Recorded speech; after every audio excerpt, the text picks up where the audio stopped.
నా వీడియోలో ఎక్కడ ఎప్పుడు దేనికి సంబంధించి ఎవరిని ఉద్దేశించి కానీ ఎప్పుడు బూతులు అయితే ఉండవండి. కానీ కొన్ని బూతులు మాట్లాడాల్సి వస్తుంది. అన్యదా నన్ను తప్పుగా అనుకోవద్దు. ఎందుకంటే ఎవరో మాట్లాడిన మాటలు ఆ మాటలు నేను కూడా మాట్లాడాల్సి వస్తుంది. ఎందుకంటే లేకపోతే మీకు అర్థం కాదు. కాబట్టి ఆ బూతులు కూడా నేను మాట్లాడాల్సి వస్తుంది. లాయర్ అయితే ఏంట్రా నా కొడక, విన్నారుగా? లాయర్ అయితే ఏంట్రా నా కొడక, నువ్వు లాయర్వి, నీదో ప్రాక్టీసు, ట్రైబల్ నా కొడక. వీటితో పాటు ఎలాంటోడు, వీటితో పాటు మీరు కూడా వచ్చారా, మర్యాదగా బయటకు పోండి. విన్నారుగా? లాయర్ అయితే ఏంట్రా నా కొడక, నువ్వు లాయర్వి, నీదో ప్రాక్టీసు, ట్రైబల్ నా కొడక, వీడితో పాటు మీరు కూడా వచ్చారా అని ఎవరైతే మొత్తం మీరందరూ బయటకు పోండి అని ఒంగోలు డిఎస్పీ రాయపాటి శ్రీనివాసరావు న్యాయవాదులపై బూతులతో రెచ్చిపోయారట.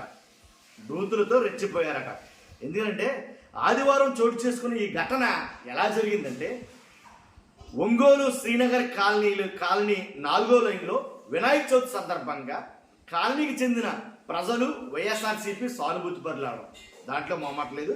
వైఎస్ఆర్సీపీ సానుభూతి పరులే.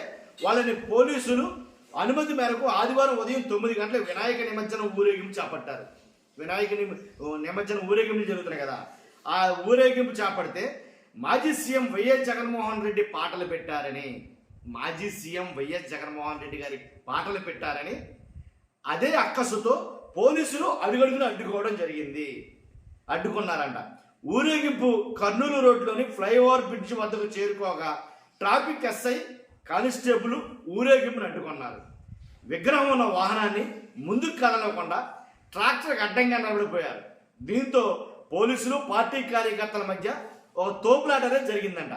దాంతో తాలూకా పోలీసులు లాఠీచార్జ్ చేశారు. మహిళలు వృద్ధులను చూడకుండా లాఠీలు చూపించారట. ఊరేగింపులో పెట్టిన డీజేలు తీసుకెళ్లారట. తరువాత నిమజ్జనం పూర్తి చేసుకుని తిరిగి వస్తున్న వైఎస్ఆర్సీపీ కార్యకర్తలు 7గురిని అదుపులోకి తీసుకుని డిఎస్పీ కార్యాలయం వెనుకున్న పాత పోలీస్ క్వార్టర్స్లో నిర్బంధించారట. కాబట్టి సమాచారం తెలుసుకున్న వైఎస్ఆర్సీపీ ఒంగోలు నియోజకవర్గ ఇన్ఛార్జ్ చుండూరు రవిబాబు, పార్టీ నాయకులు లీగల్ సెల్ జిల్లా అధ్యక్షుడు నగరగంజ్ శ్రీనివాస్, జయచంద్ర నాయక్ ఇలా కొంతమంది డిఎస్పీ కార్యాలయానికి వెళ్ళారట. ఇది చూసిన డిఎస్పీ రాయపాటి శ్రీనివాసరావు ఇక మా ఆளுగా రెచ్చిపోయాడు. ఆయన కార్యాలయం ప్రధాన గేటుకు తాళం వేయించి లాఠీలు కర్రలతో చుండూరు రవిబాబు న్యాయవాదుల మీదకు వచ్చాడట. న్యాయవాది జయచంద్ర నాయక్ను ఉద్దేశించి కులం పేరుతో దూషించారంట.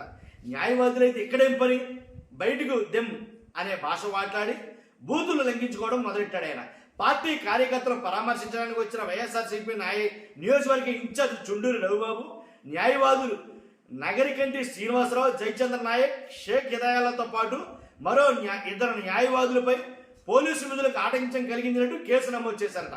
దీంతో తనను కులం పేరుతో దూషించారని డిఎస్పీ రాయపాటి శ్రీనివాసరావుపై 2 టౌన్ పోలీస్ స్టేషన్లో న్యాయవాది జయచంద్ర నాయక్ ఫిర్యాదు చేయడం అయితే జరిగింది.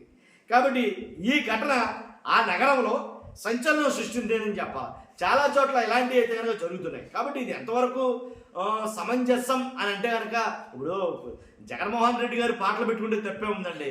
చాలా చోట్ల జరిగినాయి ఇలాగ.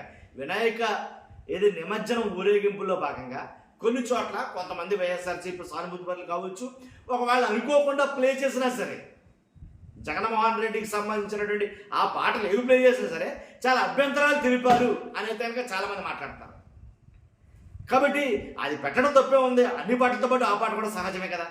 కాబట్టి ఇలా చేయడం అనేది నన్ను అడిగితే కనుక కరెక్ట్ కదా అనిపించింది. మీకు అనిపించిందో ఫస్ట్ లైక్ చేయండి. చూస్తున్న మీరు అందరూ కూడా పక్కాగా సబ్స్క్రైబ్ చేయండి. Thank you very much.